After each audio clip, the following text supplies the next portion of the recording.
The RV Show USA. Start living the RV dream today. Well, hi everybody. Welcome again to my virtual campfire and to today's video. I gotta say that I am tired. I am tired of hearing these blanket statements about how everyone in the RV industry is a crook. Everybody is out to get us, to rip us off.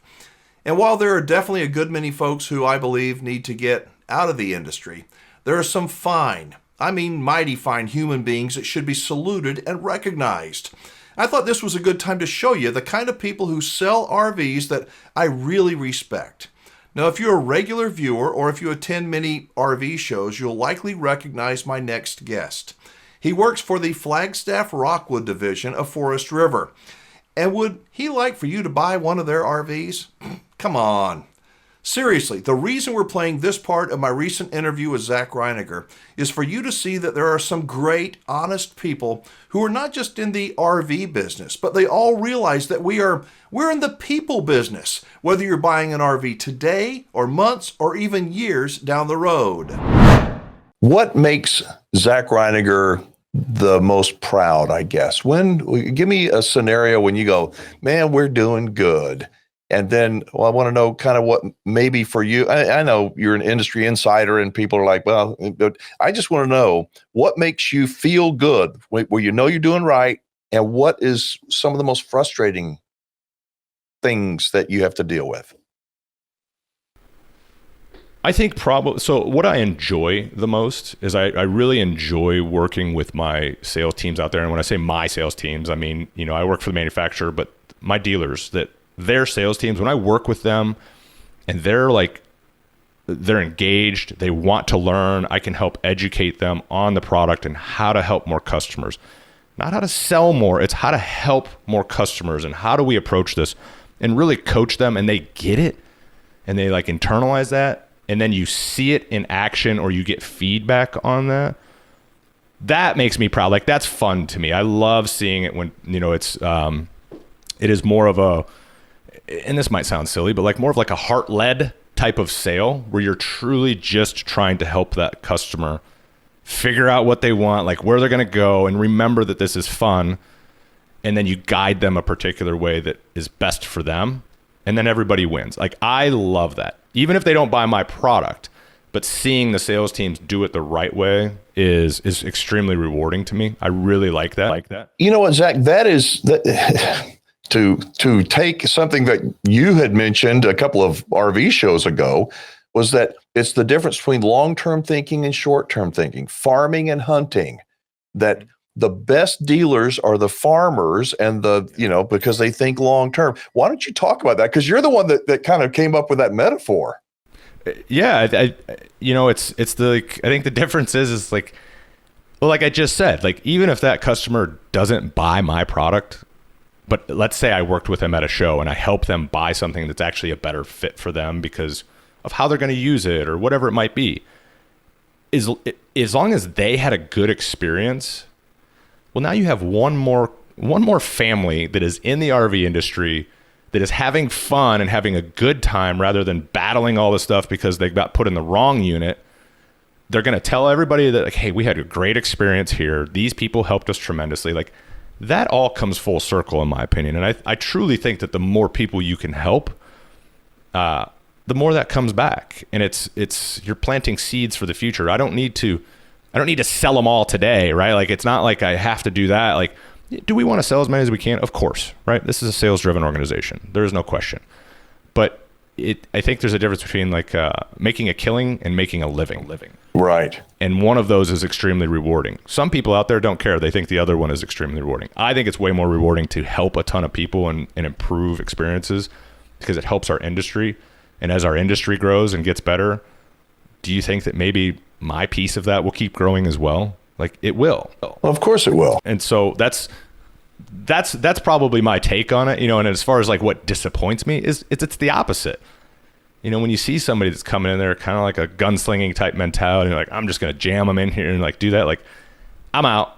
That's not me. That's not how I believe in operating. I think it's a very short-sighted way to take care of people, in my opinion. It's something that should be fun, right? It's a fun industry.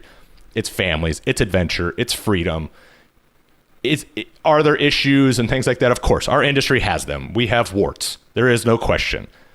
Show me one that doesn't. You know, like but the crux of what we do is fun. And I think it's genuinely Americana. Like, it's true. I was thinking about this the other day. Like, it is actually like the epitome of Americana, in my opinion. Like, think of the settlers going out west and the wagon trains and what you would do, and you would camp with your family, and they're pushing the boundaries and you're having adventure. And like, this might sound like cliche and everything, but I've truly thought about this of like, that is sort of what we do. Like, we sort of, RVing is like the root of America, of like what we were founded on, like going out into and trying different places and taking your wagon train, if you will, with your family. Maybe there's other settlers that are meeting there at the camps and stuff like that. Like, it's truly in our blood.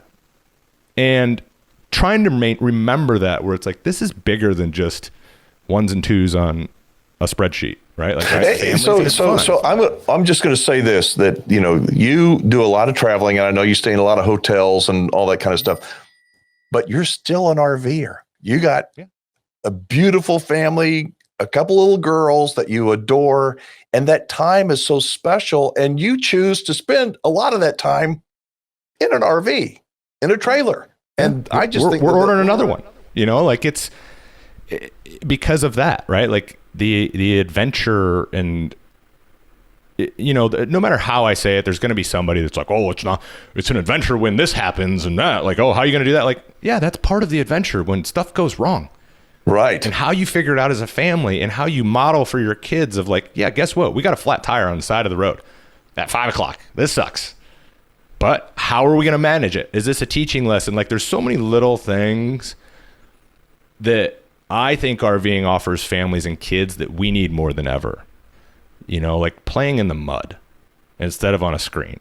And like just these things that you and I did as kids, you know, that most kids today don't get to do. And so I truly think that there's that. And, you know, somebody posted something in one of our Facebook forums yesterday that I thought was really cool. And it was just someone that she just dropped in to say, hey, just for all you parents out there, you know, I want you to know, she's like, I watched last night these parents that were like freaking out about their kids because they're screaming, they're trying to get them quiet and everything. And then this neighbor's bitching about it and everything. And she's like, I just want to let you know, as someone where the kids are gone and I'm past that stage, I would way rather sit here and watch your kids run around, scream, and have a great time and be kids than listen to an open frame generator over here or the drunk neighbors over there or whatever. Like, the kids are where it's at. And it was just such a cool comment because it reminded me, and I thanked her. I was like, thanks for saying that, because as a parent, you don't want your kids to disturb everybody else.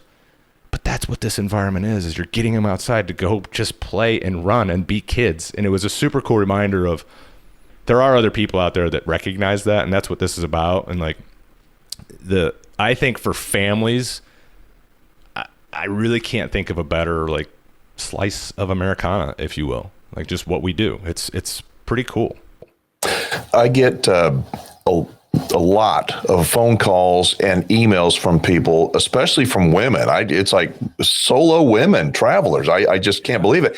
And they say that they started camping when they were young. Their family took them on a camping trip. They, you know, when they were 4, 5, 6, 8 years old, and they hadn't camped in many years, and now they're 30, but they remember those memories, and they go buy an RV because it's like reliving their childhood, that Americana. And you don't do that when you go to, you know, I mean, Disney's fine, and the kids will go to Disney, but the memories that you make in that little trailer, I don't know. They're not all like you said. Sometimes you get a flat tire. Sometimes things don't work. But that's where future stories come. Daddy, remember when when it rained and that's where the value comes in for people. And you don't get that in a lot of other activities. And I just think RVing, like you said, it offers Americana and an opportunity for people to connect in a way that they can't do it in other, areas. Yeah, it's the campfire.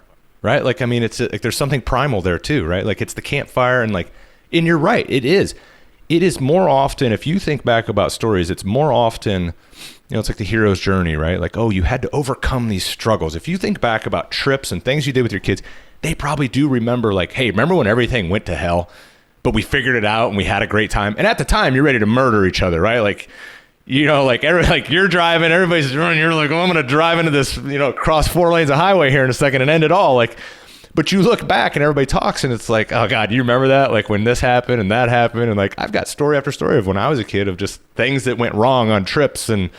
But it's fun because we made it through and we figured it out and we all stayed together when we did it. And like, I think there's a lot of beauty in overcoming the struggle. And I think, like you said, and sometimes in a small space like that, it forces us. When you look back at some of your favorite, most memorable camping trips, were they when everything just went perfectly? Or were there some unexpected setbacks that may not have been what you wanted at the time, but you can now laugh about? And they make for some great memories and good stories to tell.